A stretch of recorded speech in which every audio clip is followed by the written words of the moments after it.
In a small, quiet town surrounded by thick forests and rolling hills, life moved at a peaceful pace. People knew each other by name, and doors were often left unlocked at night. The streets were lined with cozy houses, and the air always carried the faint scent of pine trees. It was the kind of place where nothing exciting ever happened, until one cold winter morning when everything changed. The sun had barely risen when a neighbor walking her dog noticed something strange. Emily Carter's front door was slightly ajar, which wasn't normal for someone as careful as Emily. Concerned, the woman called out but got no answer. Pushing the door open further, she stepped inside and froze.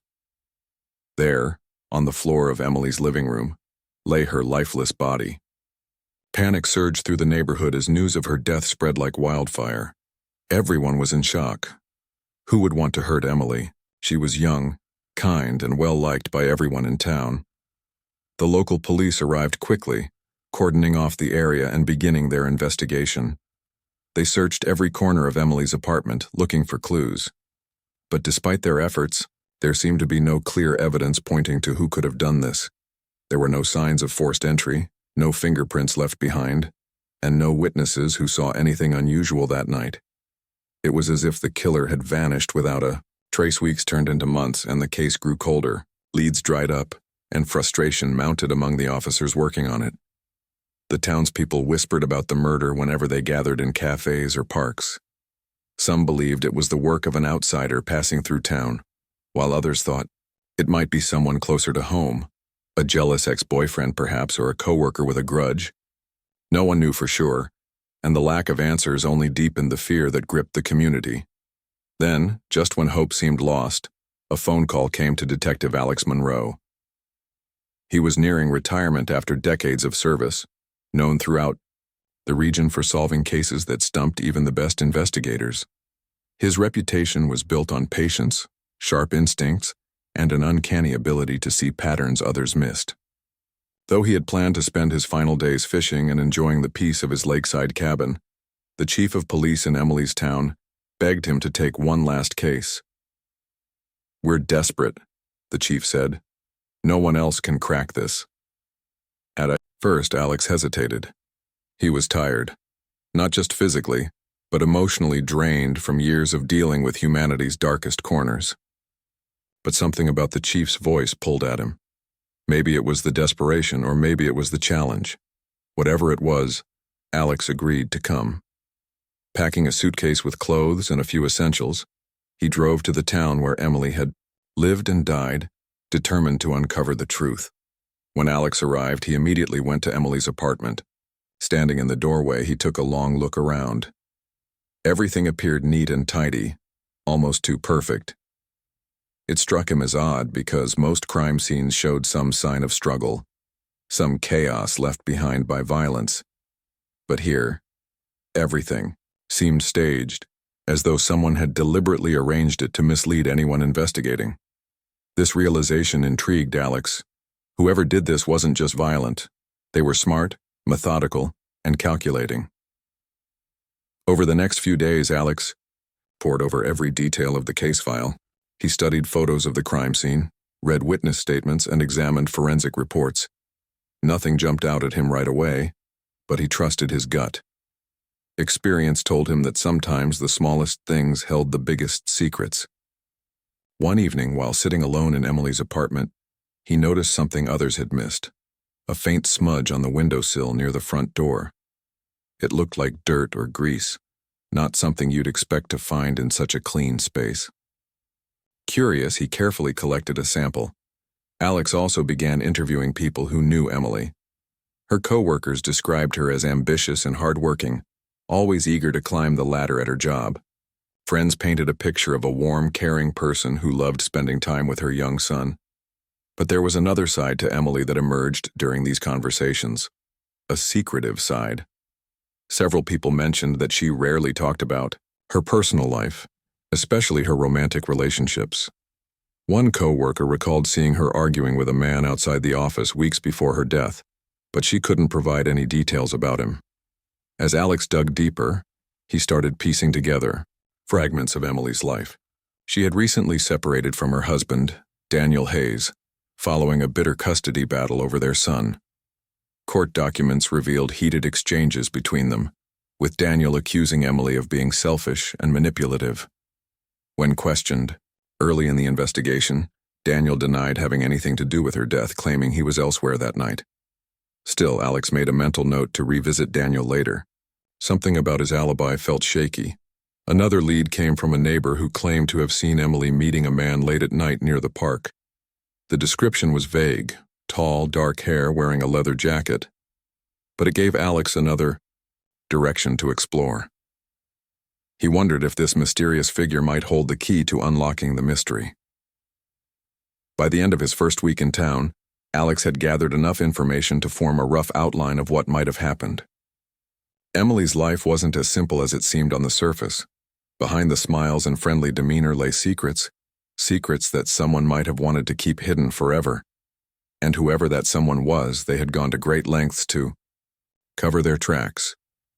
For now, the case remained unsolved, but Alex felt a spark of hope. He had faced challenges like this before, and he knew that persistence was key. Somewhere in the tangled web of clues and contradictions lay the truth, and Alex was determined to find it no matter how long it took. Detective Alex Monroe was not a man to rush. He believed that solving a case required patience, attention to detail, and the ability to connect dots that others might overlook. After his first week in the small town where Emily Carter had lived and died, he began diving deeper into her life. Every conversation, every document, and every clue mattered. Alex knew that people often hid behind facades, and Emily was no exception. The more he uncovered, the clearer it became that her life was far more complicated than anyone had realized. One of the first steps Alex took was revisiting Emily's apartment. He spent hours there, examining every inch of the space with a magnifying glass. His eyes scanned the walls, the furniture, and even the cracks between floorboards. It was during one of these meticulous searches that he noticed something peculiar, a single strand of hair caught in the carpet near the couch. At first glance, it seemed insignificant, but Alex's instincts told him otherwise. He carefully collected it, sealing it in an evidence bag. Later, when tested, it would prove crucial. Another discovery came from under the couch cushion, a crumpled receipt that had been overlooked in earlier investigations. Unfolding it, Alex saw that it was dated just days before Emily's death. The items listed included duct tape, rope, and a flashlight, all tools that could be used for restraint or concealment. This revelation sent chills down his spine. Someone had planned this meticulously, and they hadn't done a perfect job of covering their tracks. Cross-referencing the store's records, Alex traced the purchase back to a local hardware shop. When he visited the store, employees confirmed that a man fitting Mark Evans' description had bought the items. Mark Evans was someone Alex had already flagged as a person of interest. A former boyfriend of Emily's, Mark had a troubled past, marked by violent outbursts and run-ins with the law. During initial questioning, he claimed to have ended things with Emily months ago and denied knowing anything about her death. But Alex wasn't convinced. People lied all the time, especially when they had something to hide.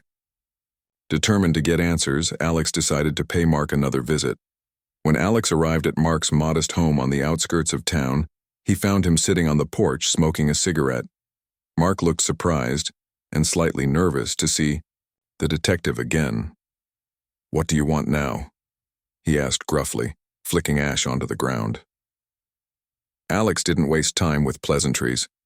He showed Mark the receipt and asked point blank why his name was linked to the purchase of items that could easily be tied to a crime scene. For a moment, Mark hesitated, his face pale. Then, stammering, he tried to explain. "Yeah, I bought those things," he admitted. "But it wasn't for anything bad. I swear." Alex listened intently as Mark stumbled through his explanation. According to him, he'd purchased the supplies because he was planning a camping trip with friends, a story that sounded flimsy at best. When pressed further, Mark admitted that he and Emily had argued shortly before her death. "She broke things off with me," he said bitterly. "Said she didn't need me anymore. I lost my temper, yeah. But I didn't hurt her. You gotta believe me. Though Mark's words carried a note of desperation, Alex remained skeptical. Experience taught him that guilt often manifested in defensiveness and denial. Still, without concrete evidence tying Mark directly to Emily's murder, Alex couldn't make an arrest. Frustrated but undeterred, he decided to broaden his search. His next move was to delve deeper into Emily's professional life. She worked as a marketing executive at a mid-sized firm, known for her creativity and drive. Colleagues described her as ambitious yet secretive, particularly about her personal relationships. One coworker mentioned overhearing a heated phone call Emily had taken outside the office weeks before her death. I only caught bits and pieces, the coworker said, but it sounded like she was arguing with someone. She kept saying stuff like, "Leave me alone, and I mean it." Though the coworker couldn't identify the caller, the memory added another layer to the mystery. Determined to track down the mysterious man Emily had been arguing with, Alex reviewed security footage from the office parking lot. After hours of sifting through grainy videos, he finally spotted something noteworthy. On the evening of the argument, a car matching the description provided by the neighbor who saw Emily meeting someone near the park pulled into the lot. Tracing the license plate, Alex discovered it belonged to none other than Daniel Hayes, Emily's ex-husband. This revelation hit Alex like a punch to the gut. Daniel had vehemently denied any involvement in Emily's death during initial questioning, claiming he was at a friend's house the night she died. Yet here was proof that he had been closer to her than he let on. Armed with this new information, Alex requested a formal interview with Daniel. Daniel arrived at the police station looking calm and composed, but Alex could sense the tension beneath his polished exterior. As they sat across from each other, in a dimly lit room, Alex laid out the evidence: the security footage showing Daniel's car near Emily's workplace, the bitter custody battle that had torn their marriage apart, and the inconsistencies in his alibi. For a while, Daniel maintained his innocence, insisting he had merely followed Emily to ensure she was safe. "I was worried about her," he said, his voice steady. "She'd been acting strange lately, like she was scared of something." But Alex wasn't buying it. He pushed harder, asking why Daniel hadn't come forward with this information sooner. Cornered, Daniel finally cracked. "Okay, fine," he snapped, running a hand through his hair. "I admit I was stalking her. I wanted to scare her into giving me full custody of our son. But I swear I didn't kill her. I loved her despite everything." The confession shook Alex. While Daniel's admission painted him as obsessive and controlling, it also suggested he wasn't the killer, at least not according to his own account. What Daniel said next, however, sent shivers down Alex's spine. "There was someone else," Daniel muttered, his voice barely above a whisper. "I saw them lurking around her building the night she died. I don't know who it was, but they were watching her." This revelation opened up a whole new avenue of investigation. If Daniel was telling the truth, then the real killer was still out there, hiding in plain sight. With renewed determination, Alex vowed to uncover the truth, no matter how many twists and turns the case took.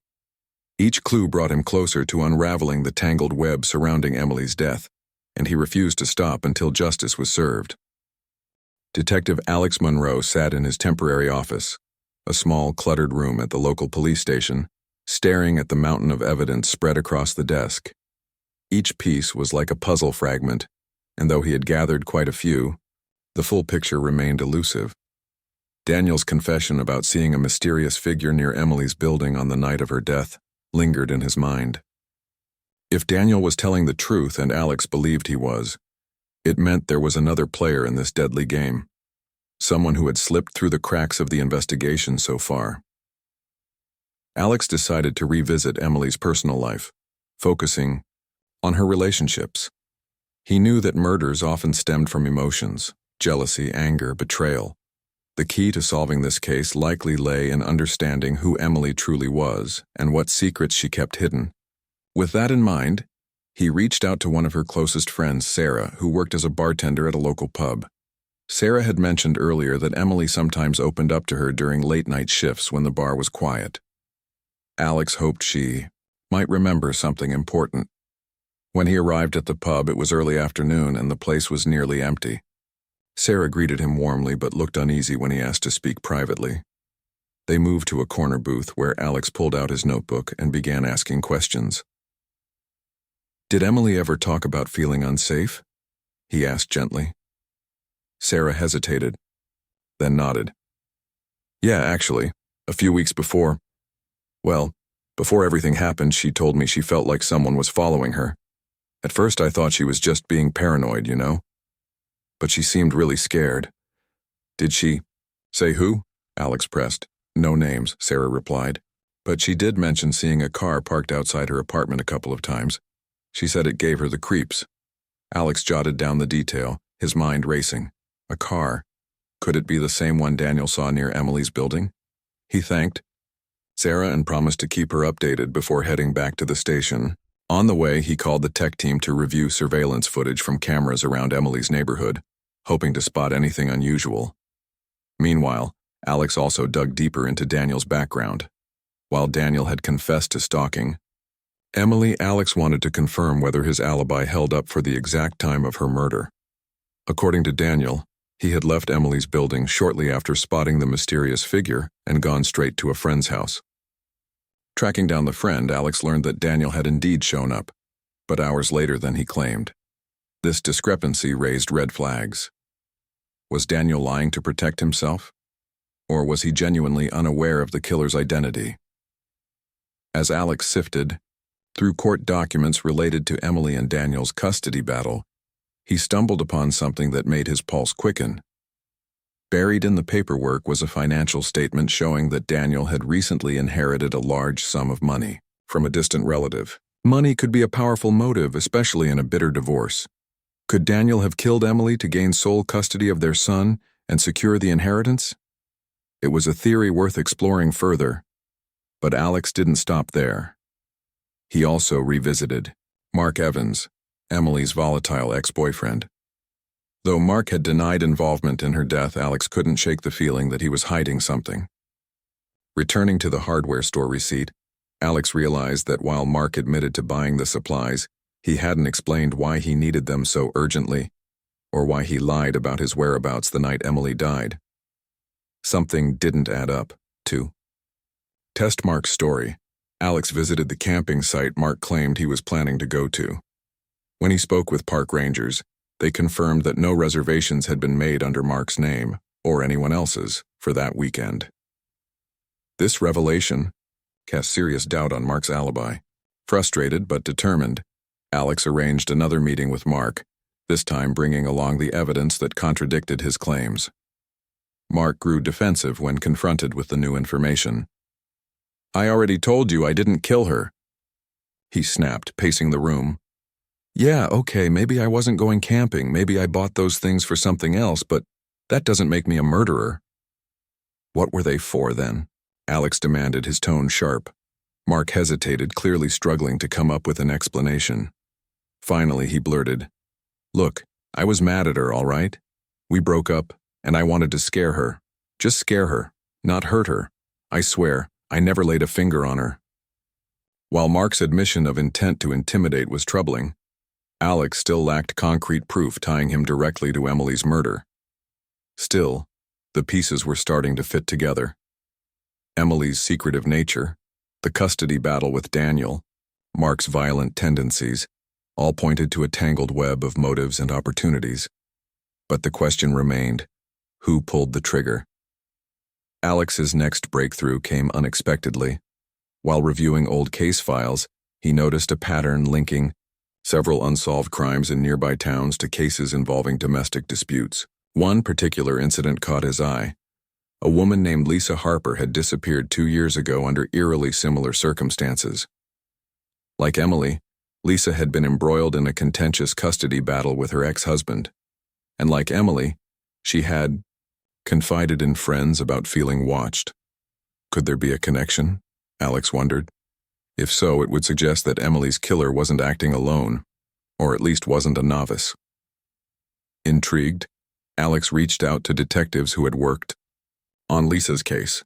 They shared what little evidence they had, including a partial license plate number found near Lisa's abandoned car. To Alex's astonishment, the numbers matched a vehicle registered to none other than Mark Evans. The discovery sent Alex's heart racing.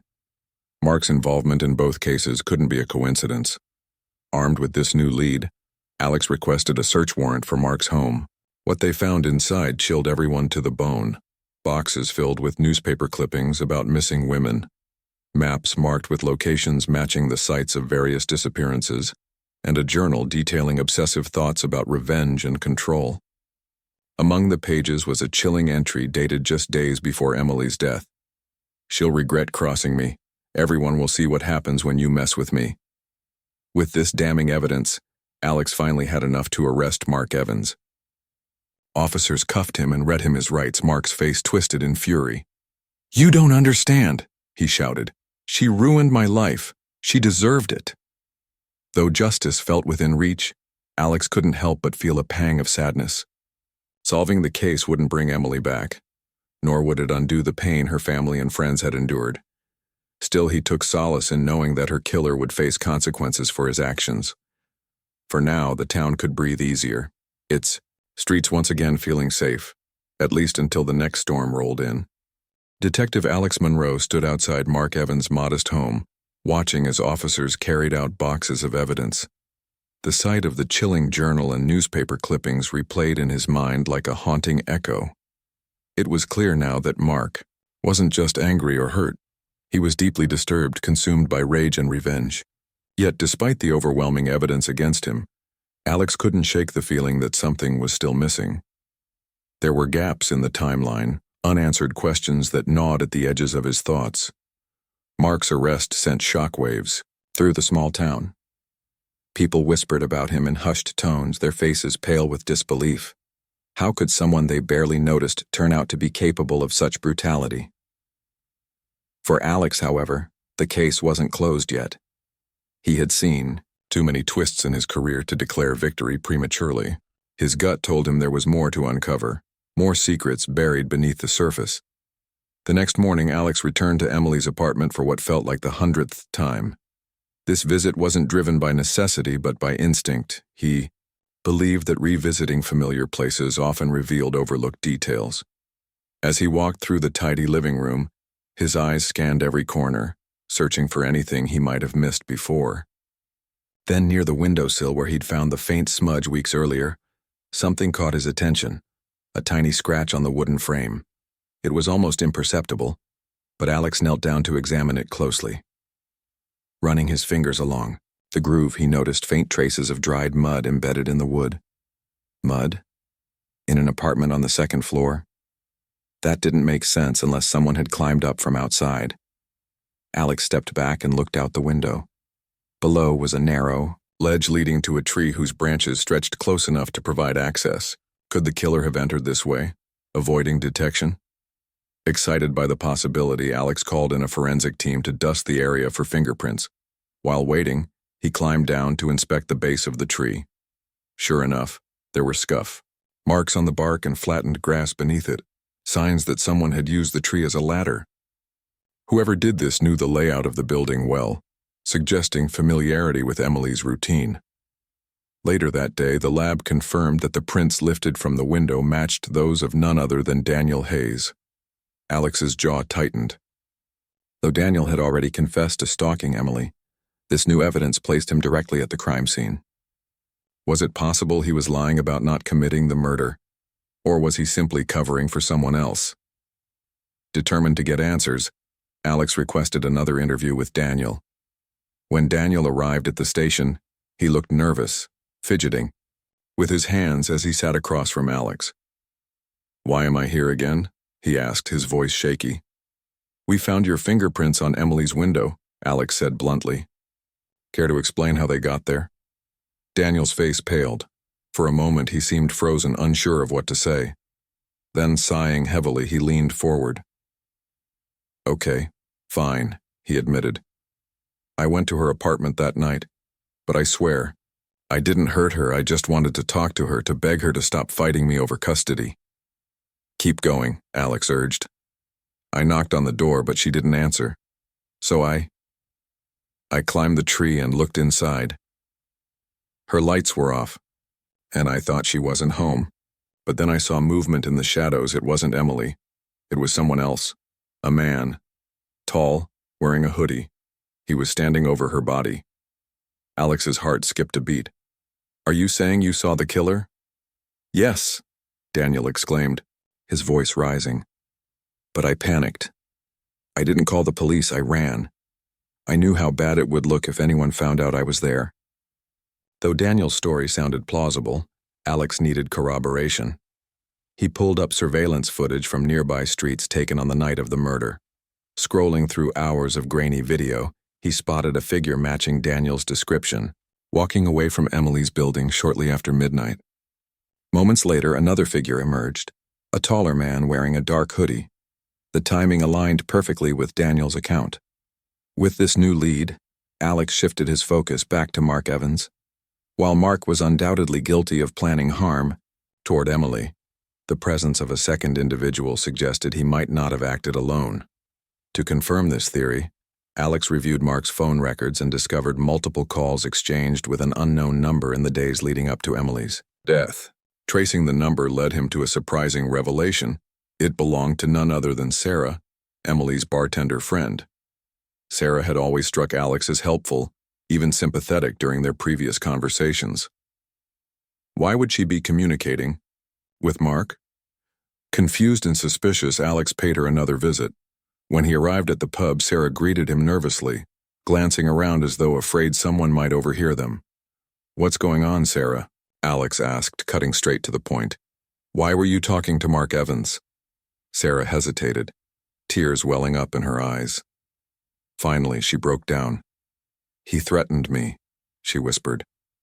After Emily died, he came to the bar and warned me not to say anything if the cops came asking questions. He said he'd make my life hell if I talked. So you lied to protect yourself? Alex pressed. She nodded miserably. I didn't know what else to do. I was scared. Her confession added another layer to the twisted web surrounding Emily's death. It became clear that Mark hadn't acted entirely alone. He had manipulated others into helping him cover his tracks. But the question remained. Who was the mysterious man in the hoodie? As Alex pieced together the puzzle, one name kept resurfacing. Someone connected to both Emily and Mark. A co-worker named Ryan Mitchell. Ryan had been mentioned briefly in earlier interviews as a friendly acquaintance, but no one suspected him of wrongdoing. However, when Alex dug deeper, he uncovered disturbing information. Ryan had access to Emily's schedule and knew her habits intimately. More importantly, he had recently purchased a black hoodie identical to the one described by Daniel. Confronting Ryan proved challenging. At first, he denied any involvement, claiming he had nothing to do with Emily's death. But when Alex presented the mounting evidence, including security footage placing him near Emily's building that night, Ryan crumbled. Tears streaming down his face, he confessed to being the shadowy figure Daniel had seen. According to Ryan, Mark had coerced him into participating in the plan. He said it would be easy, Ryan sobbed. Just scare her, teach her a lesson. But things went wrong. I didn't mean to kill her. Though Ryan's remorse offered little comfort, his confession brought clarity to the chaos.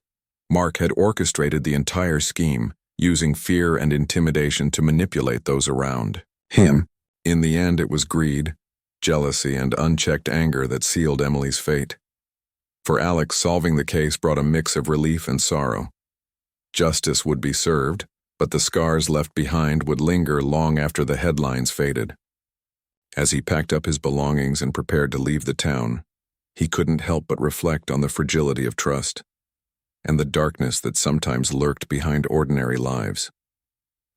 Detective Alex Monroe sat in the dimly lit interrogation room, staring across the table at Ryan Mitchell. The young man's face was pale, his hands trembling as he clutched a cup of water. Tears streaked his cheeks, and his voice cracked with every word. I didn't mean for it to happen, Ryan repeated over and over, as if saying it enough times would erase the truth. But Alex knew better. Every detail Ryan revealed painted a clearer picture of what had transpired on that fateful night, and how deeply entangled everyone involved truly was. Ryan began his confession hesitantly, piecing together fragments of memory like shards of broken glass. According to him, Mark Evans had approached him weeks before Emily's death, spinning a web of manipulation and lies. "He told me she was ruining his life," Ryan said, his voice barely above a whisper. "He said she deserved to be taught a lesson, to feel afraid for once." At first, Ryan claimed he resisted, but Mark wore him down, exploiting his insecurities and fears. "He made me think I owed him something," Ryan admitted, "like I had no choice." The plan, as Ryan described it, was supposed to be simple. Break into Emily's apartment, scare her, maybe vandalize some property to send a message. Nothing permanent, nothing irreversible. Mark assured Ryan that Emily wouldn't fight back.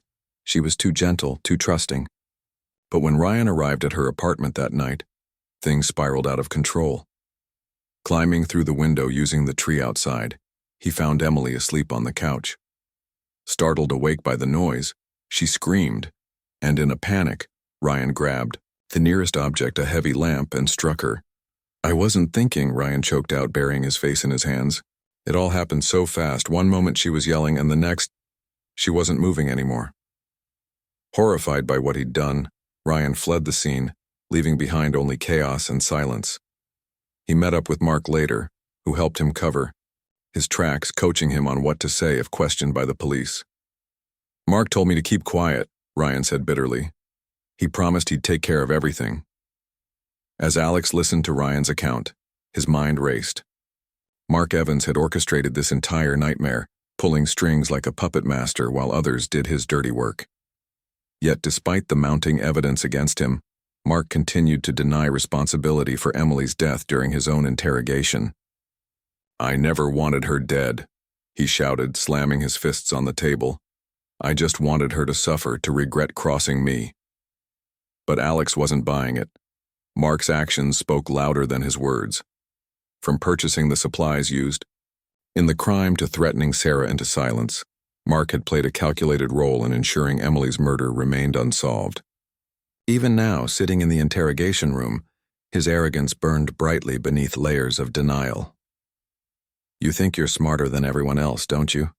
Alex asked calmly, leaning forward. "You thought you could get away with it because you stayed in the shadows," Mark sneered, refusing to answer. But Alex didn't need a confession, not anymore. Between Ryan's testimony, the forensic evidence, and the trail of deceit Mark had left behind, the case was airtight. For the first time since arriving in the small town, Alex felt confident that justice would prevail. While piecing together the final details of the investigation, Alex also reached out to Emily's family. Her parents were devastated, their grief compounded by months of unanswered questions. Sitting across from them in their modest home, Alex delivered the news as gently as possible. "We found the people responsible for Emily's death," he said, his voice steady but kind. "They'll be held accountable for what they've done." Emily's mother broke down in tears, clutching her husband's hand tightly. "Why?" she whispered, her voice breaking. "Why would anyone do this to our girl?" Alex hesitated, unsure of how to explain the depths of human cruelty without making things worse. "Sometimes people act out of anger or jealousy," he said finally. "They let those emotions consume them until they can't see clearly anymore. What happened to Emily wasn't fair, it never should have happened. But we're doing everything we can to make sure it doesn't happen again."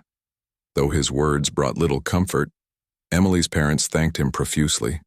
They had waited months for answers, and though closure wouldn't heal their pain, knowing the truth gave them a sense of peace. As the investigation wrapped up, Alex turned his attention to the broader implications of the case. The discovery of Mark's journal and the connections to other unsolved crimes in nearby towns suggested a pattern of predatory behavior that stretched far beyond Emily's murder. Working closely with detectives from neighboring jurisdictions, Alex shared the evidence linking Mark to Lisa Harper's disappearance 2 years prior. Though Lisa's body had never been found, the similarities between her case and Emily's were undeniable. "We need to warn the public," one detective urged during a joint meeting. "If Mark has been targeting women in custody battles, there may be others at risk." Agreeing wholeheartedly, Alex collaborated with local law enforcement agencies to issue warnings and increase patrols around high-risk areas. Flyers with Mark's photo and description were distributed, urging anyone with information to come forward. Within days, tips began pouring in, shedding light on additional victims who had narrowly escaped harm, or worse. One such tip led investigators to a woman named Claire Bennett, who recounted a harrowing encounter with Mark several months earlier. "He started showing up everywhere I went," Claire explained, her voice trembling.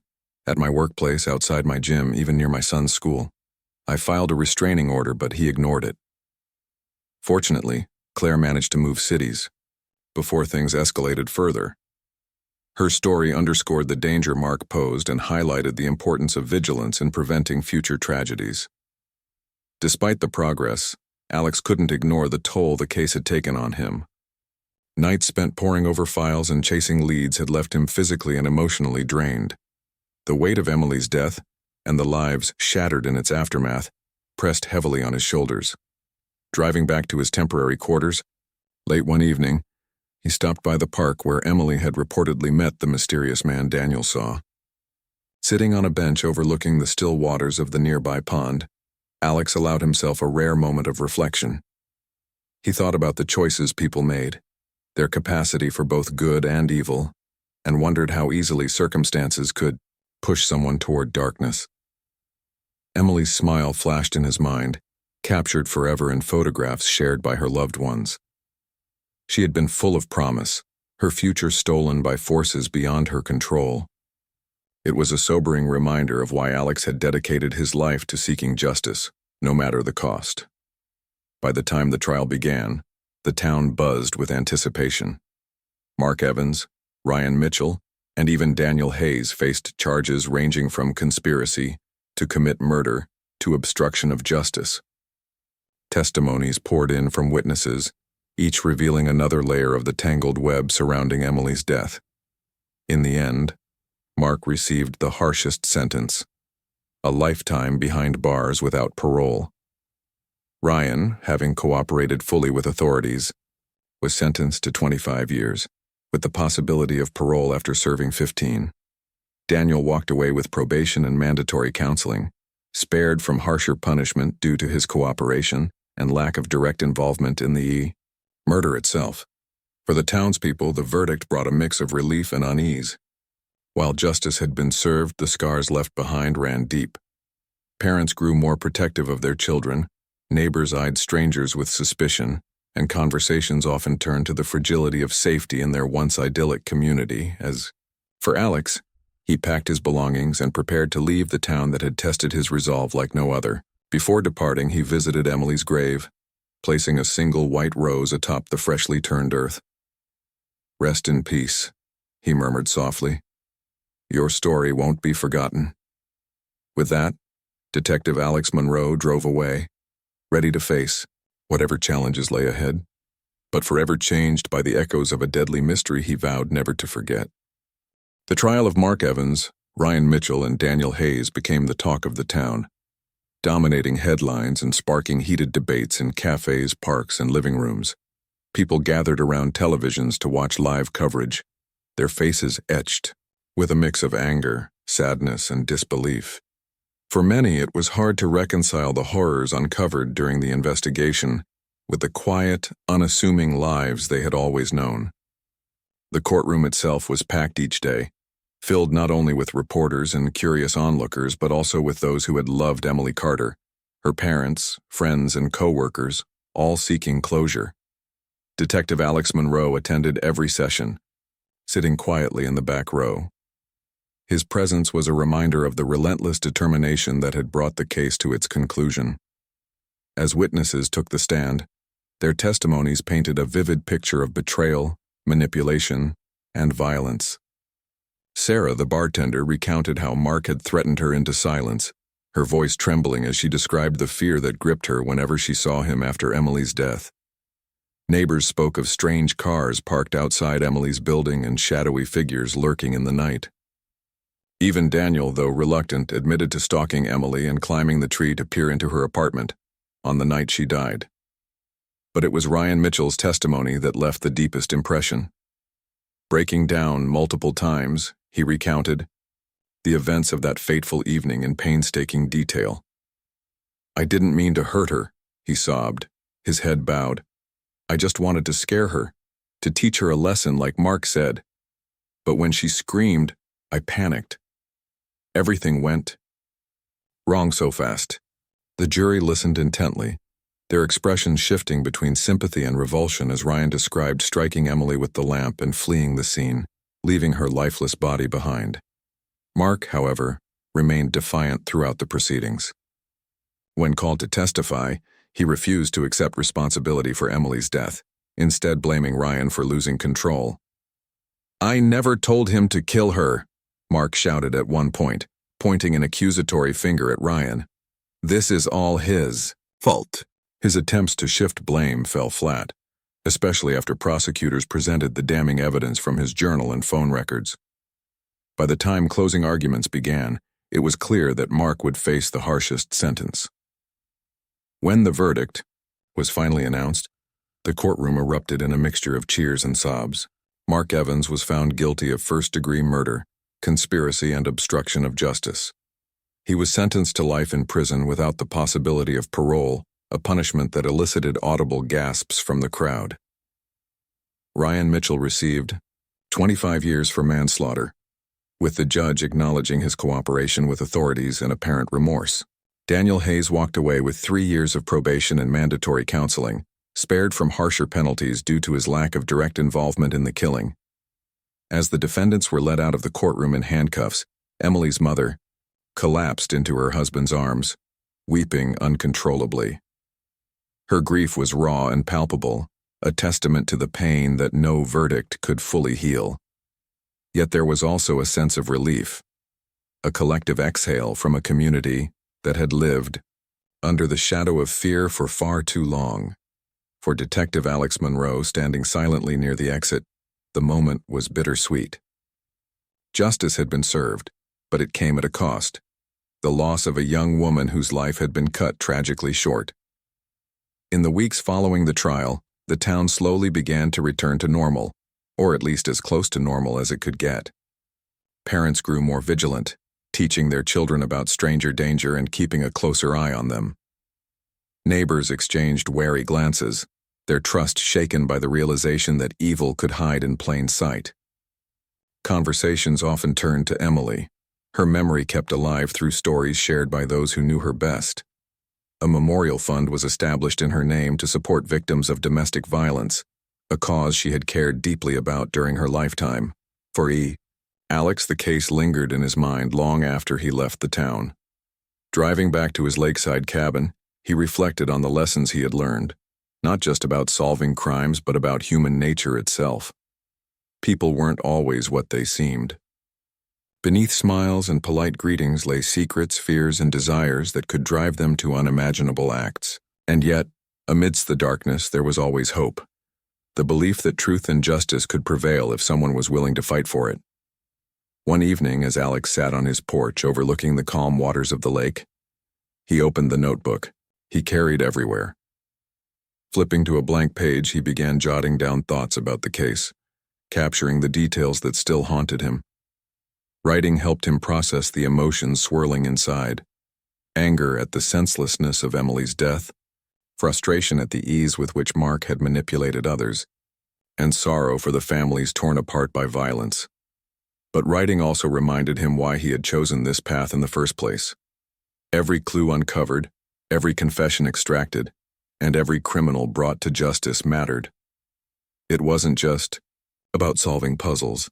It was about giving voices to the voiceless, ensuring that victims like Emily weren't forgotten.